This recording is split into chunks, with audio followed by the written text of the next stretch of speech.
Hey everybody, I am back in the dirt bag chilling with my friends the Ferns, and this is the perfect spot for me to bring you up to date with some of the things we got done here at my family nursery in Posen, Michigan. So, been kind of a nice busy week. I am not going to spend this whole video in this dirt bag though, because I have things to show you. We have plants that are in bloom, so I really want to show you those. Also have some plants that I want to show you how we do some pinching on them, because I think you might appreciate that. And for those of you who stay to the end, I have some viewer submitted treats that I can show you guys. So hang out for that. That's always a little bit of fun to see what you guys are up to. Basically, for what we got done this week, it has been all about planting. We have planted things in 1 quart, 2 quart, trade gallon, which is smaller than a gallon, and then true gallon pots. We've got a lot of baskets done. I think they've got at least 1,000 planted, probably well over 1,000 now that I think about it. We haven't done a count yet. And so that's all getting done. Staff has been really busy keeping everything rolling. It's really, really nice to see. And I'm so happy to see these seed trays, or not seed trays, but these plug trays that we get the plants in, because we get them in really small. It's nice to see the empty ones, because the more empty ones that we have, the more we have planted, and the sooner they get in their pots, the sooner they can start growing and looking great. But with all those little plug trays that we get, we have to do something with them. So what we do is we put them in boxes and we just put them at the end of our driveway, and then we'll post like on Facebook, letting people know that there's free seed trays at the end of our driveway. Usually, probably within a couple hours, they're all completely gone. We've refilled it twice this week. We'll definitely have at least 2 more rounds probably this week.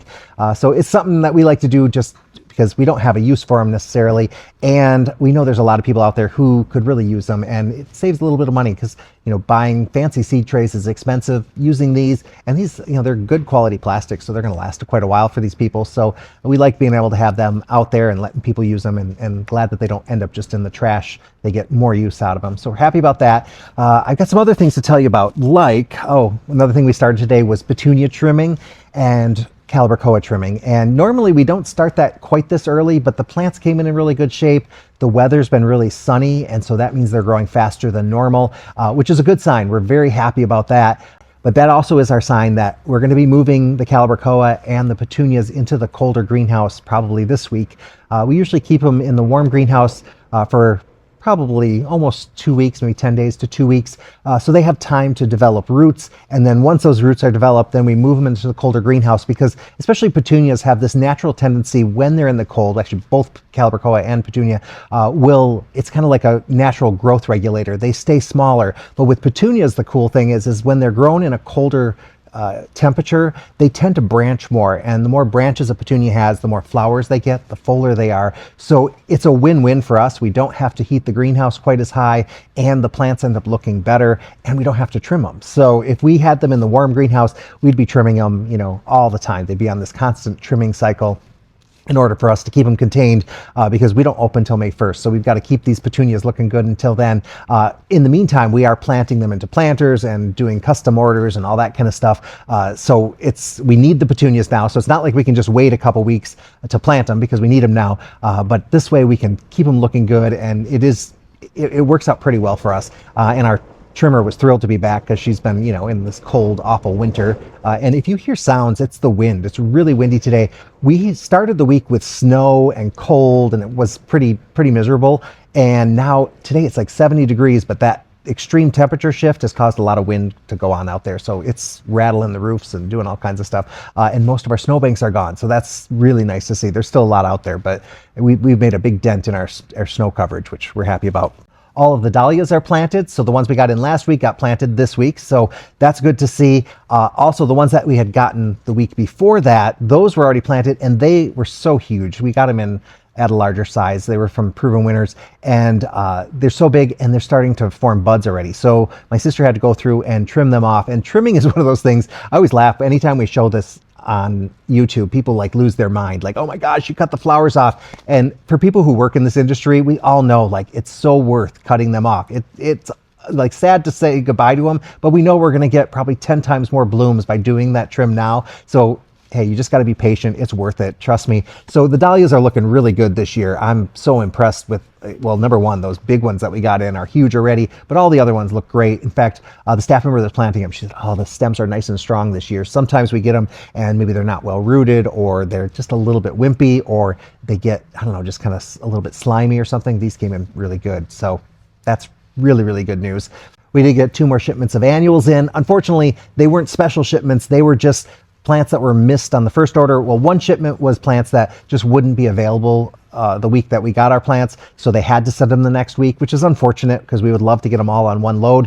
The other ones were plants that were missing from the load. Unfortunately, they did send them, so I did get my FlameThrower Adobo Pink Coleus and my Florida Rose Sun Coleus. I was really looking forward to having those, so those arrived. But what's really frustrating about that is, so these were things that were happening on the grower end, that where we were getting them from.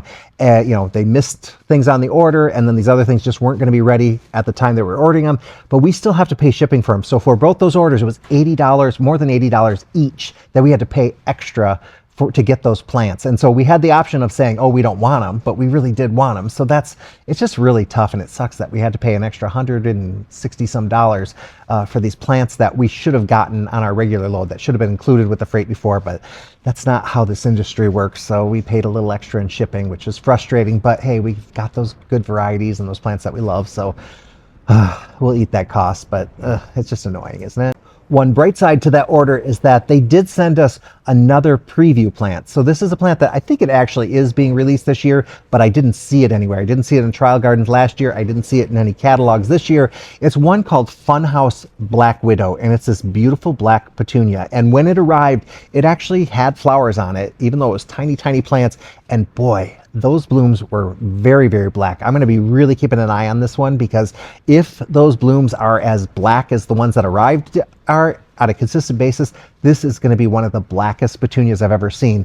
I never really trust the first blooms though, and also they were in shipping and they were in the dark, so who knows, maybe in the sun, who knows, there's a lot of factors that could change that, but this is beautiful. And the Funhouse series is a very large series, so it's one of those, think of like Supertunia size. They get really large. They're good for like hanging baskets and containers. You can also put them in the landscape. So I'm looking forward to Funhouse Black Widow. This is kind of a special trial one, a surprise one that we got to add to our inventory that we weren't expecting. And black petunias have been very popular the last couple years, and so we're really, really happy to have one more in the mix. And yeah, we're definitely going to be reporting back on that. I'll tell you exactly what I think of that one, because we have, I think, 3 or 4 black petunias this year, so I'll be able to compare them again this year, so that'll be nice. Otherwise, things have been going pretty smooth. However, the Colocasia that we have, we did somehow miss a watering in there. Somehow they must have dried out. Maybe it was right after planting. We didn't get water on them soon enough. So the leaves are showing signs of stress. However, the good news is that they're doing fine. They're going to send up new shoots. They're going to look great. They just look ugly now. We'll trim those off in a little while. We're letting them just kind of do their thing for a little bit longer. But those ugly leaves are going to go off and new ones are going to form. Customers are never going to know that happened. That kind of thing happens. And we have lost a couple plants here and there. That's normal as well. I mean, after shipping and transplant shock and stuff, it's expected. I think the industry itself, like when they send us plants, like if we order 100 plants or 100 flowers, they send us like 104, just expecting that maybe up to 4 might not work. So sometimes we end up with 104 of them. Sometimes we end up with 100. If we have less than that, then we're able to file a claim, but it doesn't usually happen. Usually that's pretty solid number there. Because the weather hasn't been that great this week, we were lucky. The guys who usually work outside, they came in and worked indoors, and they were able to get all the bare root planted, so that's all done. And then they also started working on what we call the dormant plants, even though they came in not dormant, but these are like the small plants that we get in, the small perennials, and they got all those planted, which was fantastic. And they finished those on Thursday, and of course Thursday night another shipment of perennials arrived, so we've got a whole nother load of stuff for them to do. So they kind of laughed that, as soon as they finished, we had more waiting in the wings for them. And next week, though, we have a really big order of small perennials arriving that we have to transplant. And as nice as it is to get finished product in, we like to get these small perennials in, because anything that we're getting in that smaller size, in general, they're plants that we can't get from normal growers as finished products. So this is where we're able to really amp up like our native species that we carry and just some of the more unusual ones. So it's great being able to have access to those. So that's why we do a lot of these small little things that come in. It's a lot of labor and a lot of care. So over the next couple months, we've got to be really careful with them to make sure that we can grow them and so that they look good and they're ready for sale. But we go for it because it allows us to have this inventory that no place around here. I mean, a lot of these plants that we have, you're not going to find them for at least 100 miles, probably even more for some of these varieties. So it's kind of our way of being able to offer something really unusual, especially because, you know, at our location, I mean, having something unique and bringing people in for that, it works out to our advantage because Posen is not on the way to anything or on the way from anywhere. So people, you know, we are a destination kind of greenhouse when people come here. So so we're happy to be able to have that stuff coming in. So there's a lot coming in this next week. The next month we're going to have our big load of finished perennials that come in. So these are all plants that are ready for sale. When we say finished, it means we can just put them out on this bench and sell them right off the truck. Usually, sometimes they need a little care, but for the most part, but that's a totally different kind of part of the business for the most part. This other stuff is kind of the more labor stuff and kind of the more grower stuff, the more farming kind of stuff makes us feel like we're actually contributing rather than just selling. You know, we're actually growing stuff. So anyway, next thing. I did plant a couple more seeds, but I didn't record it because I gotta tell you, like, I'm not a natural at seeds. Like, some people just seem like they can just naturally like plant stuff. They're just really organized and they can make stuff happen. I'm kind of clumsy with my seeds. I don't always know what I'm doing. I'm just kind of out of it sometimes. And so recording sometimes takes me out of that moment and makes it a little bit harder for me. And also it's kind of random stuff. And I'm not sure that I'm going to be able to keep you updated on all the stuff that I'm doing because things are going kind of crazy. I don't know what's going to take, what's going to not. So I will show you my seeds later on, but right now it's just like, sometimes I have like a half hour in the evening and I just throw some more seeds in the thing. But one thing I will say is I went over to Nicholas over at Nick's Backyard Blooms. He has in his Amazon store, he has a link on his YouTube channel to these little pulleys that he uses for his lights. I saw him use it. I thought it looked pretty cool.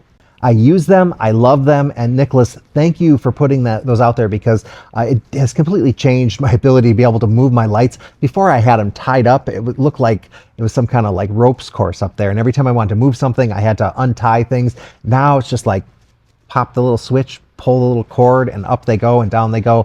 I really do like them. So I would say go over to Nicholas's his Amazon store. He has them in there if you need something like that. They're very useful and they're not that expensive. So little side tip for you. So okay, so otherwise this next week we got to just finish up coleus. Got a lot of geraniums we got to plant, things like creeping jenny, some of the climbing plants, but we did get everything else done, you know, so everything's pretty much in a good place.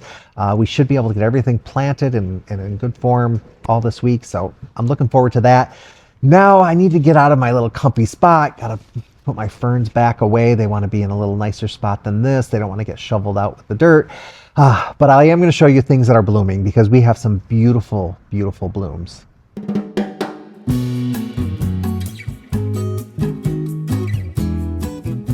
Although this branching sunflower or Helianthus is still relatively small, it is giving us a sign that it's due for a pinch or a trim, and that's because it's starting to produce buds. And we don't want it to flower yet, we want it to start branching. The more branching it does, the more flowers we're going to get down the road. And so you'll notice it has these leaf sets. So it's producing 1, 2, 3, 4, 5 leaf sets approximately, and usually this is a decent time to do it, although I usually like them to be a little bit taller so I can get in there a little easier, but this bud is right in there. So what I want to do is pinch this bud off, and I'm going to just use my fingers, clip it right off, kind of get in there. And if we look closely at what's going on there, there's already there's already new growth happening in there. So that new growth is going to be a new branch that's coming out. So we want to try to leave, we'll say 4 leaf sets. You can leave 5, you can go down a little lower if you wanted to, but this is actually a really good number. Now, if we look at these over here, they have about the same number of leaf sets, but I'm going to just wait until it gets just a little bit taller before I pinch it. It's a little easier to get at them,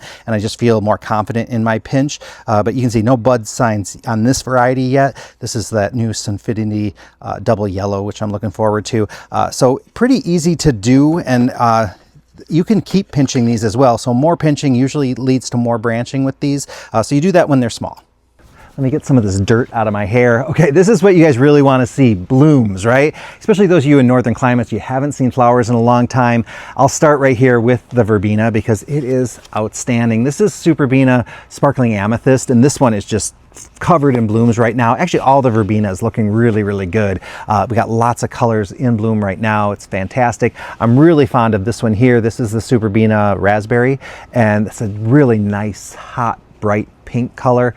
Love it. There's a couple other colors. I mean, I guess I could look at every single one and say how much I love them, but I'm really happy with the Superbena series for verbena. They just seem to flower so much for us, and they flower easier for us, but these tend to forgive us for any of our misdeeds as far as fertilizing and watering, much better than some of the other varieties.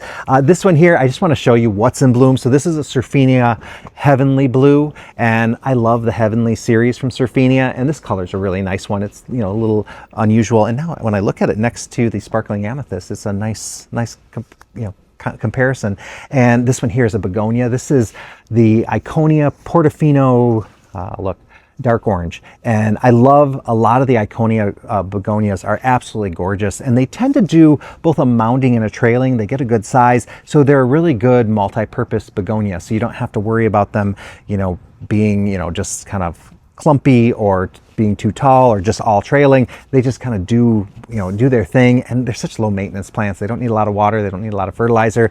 What else do I have here? I have the Superbells Double Vintage Coral Calibrachoa. I'd shown these to you when they were in the plug tray. We've already trimmed these once and they bounce back with blooms again, but you can get a little better sense of what the color looks like. When I showed it before, it was a little purplier, a little darker looking.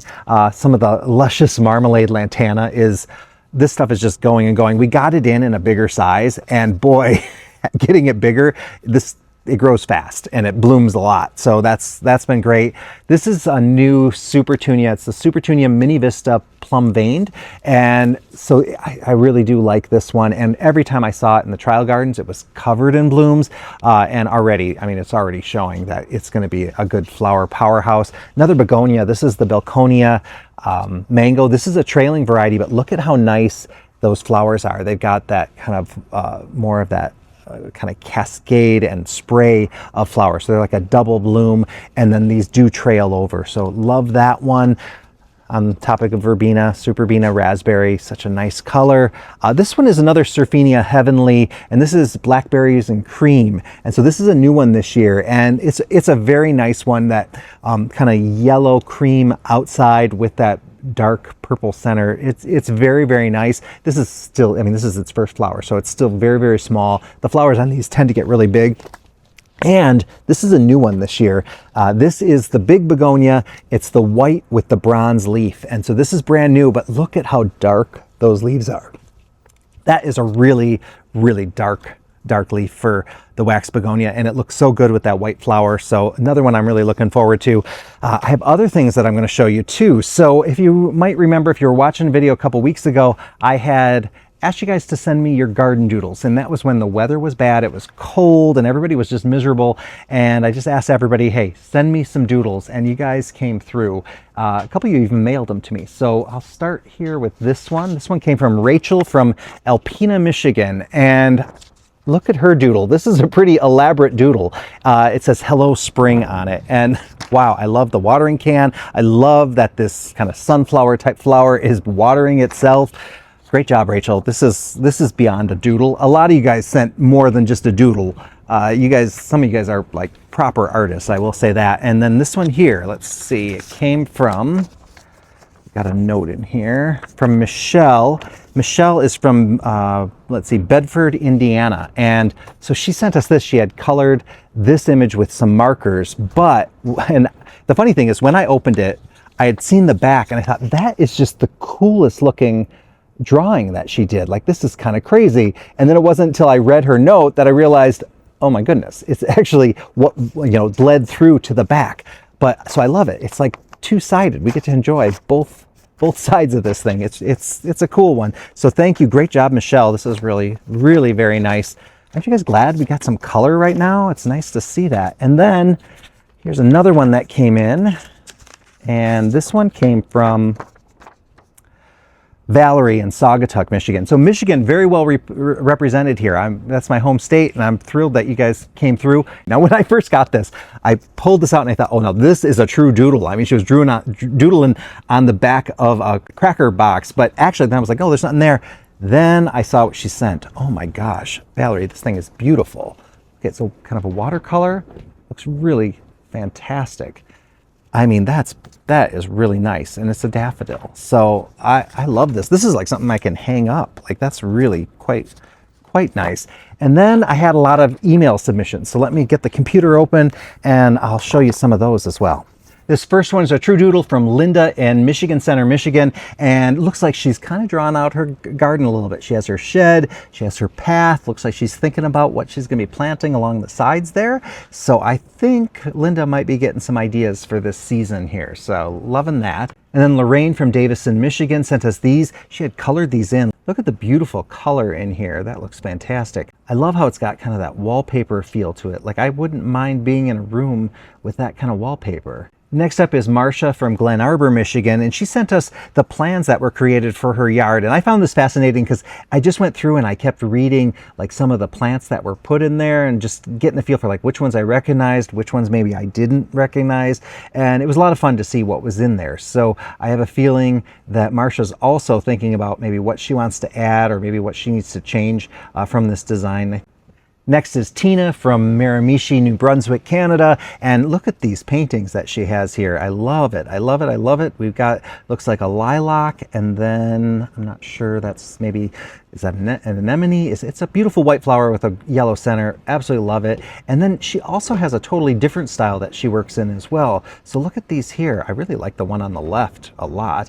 And then I love the other one too. It looks like she's got some lavender in there. And I'm going to just say those are hydrangeas in there, even though I don't know what plant they are. I absolutely love looking at this. And then we have another one from Linda from Commerce, Michigan, and she's got these images. Look at the nice color in here. I love being able to see those yellows and those pinks and those blues and the dragonfly. I love seeing the dragonfly.